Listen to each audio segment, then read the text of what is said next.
marka ugu horeysa waxaan aad iyo aad uga mahadcelinayaa ergeyga gaarka ah ee UN-ka Soomaaliya oo maanta lagu soo booqday magaalada Garoowe. waxaan runtii ku faraxsanahay in uu kulankiisii ugu horeeyay ka baxsan magaalada Muqdisho uu halka uu ku nugla yeeshay, taasoo runtii aan u aragno arrin muhiim noo ah annaga. waan uga mahadcelinaynaa. runtii waxaan yeelanay kulan isaga iyo wafdigii la socday iyo aniga iyo wasiirada ila joogay ku saabsan dhammaan howlaha UN-ka ay Soomaaliya ka wado, gaar ahaan Puntland ay ka wado, isugu jira dhinaca horumarinta iyo dhinaca gargaarka bini'aadanimo iyo dhinaca nabadgelyada iyo dhinaca siyaasadaba. waxaan si wanaagsan uga wada sheekaysanaa arrimo muhiim ah oo muhiim u ah geedi socodka dhismaha dowladnimada Soomaaliyeed iyo sidii loo heli lahaa mustaqbalka dowlad midaysan oo midnimadii Soomaaliya ilaalisa, sidoo kale federaalka nidaamkiisa horumarisa. waxaan ku faraxsanahay Puntland doorka ay ka qaadato dhammaan nabadaynta iyo dowlad dhiska Soomaaliya muddadii dalku uu xaaladda adag ku jiray. waxaan sidoo kale u caddayn inaan weli diyaar u nahay inaan kaalinta nagu habboon aan ka qaadano geedi socodka loogu jiro Soomaaliya in ay meeshii hadda joogto meel ka fiican gaarto. waxaan u caddaynay inaan diyaar u nahay wada shaqayn dhow inaan la yeelano dhammaan hay-adaha UN-ka runtii uu hadda mas-uulka u yahay, si wanaagsanna usoo wada shaqaynay. haddana aan jecelnahay in qaybaha ay ka shaqeeyaan oo dhan si wanaagsan oo dhow aan ula shaqayno.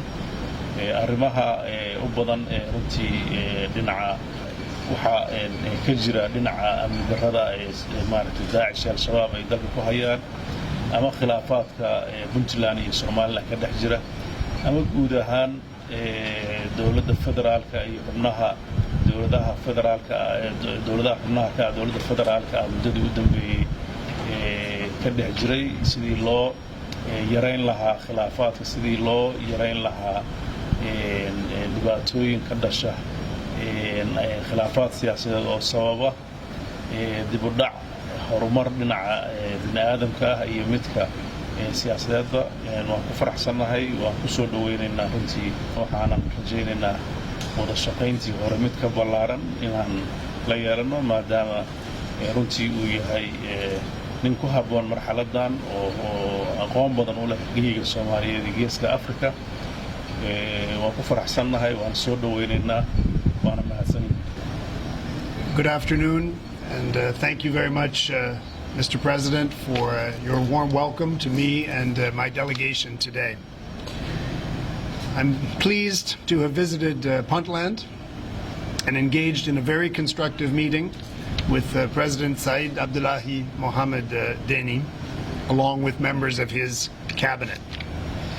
After spending my first 2 weeks in Mogadishu, where I have had excellent initial contact with the federal government of Somalia leadership, this is my first visit as Special Representative of the Secretary General, my first visit to a federal member state. And we began with Puntland, as it was the first federal member state to be founded. And I will continue now with visits to other federal member states in the coming weeks. The UN family is widely engaged in a number of activities in Puntland, ranging from good offices to support for conflict resolution, to emergency humanitarian assistance, to medium and long-term development programs. UN missions, agencies, funds and programs have supported the efforts of Puntland authorities for many years in developing institutional capacity, strengthening the rule of law, improving livelihood sector development, facilitating political reconciliation and conflict resolution, promoting security sector reform and human rights, among many other issues. I'm pleased to be accompanied today by the country director of the World Food Programme, Laurent Bukera, and also by the head of office of OCHA Somalia, Justin Brady, along with members of the UN family based here in Puntland and other team members from Mogadishu. And we look forward to continuing to work together as one UN for the benefit of the Somali people, the people of Puntland.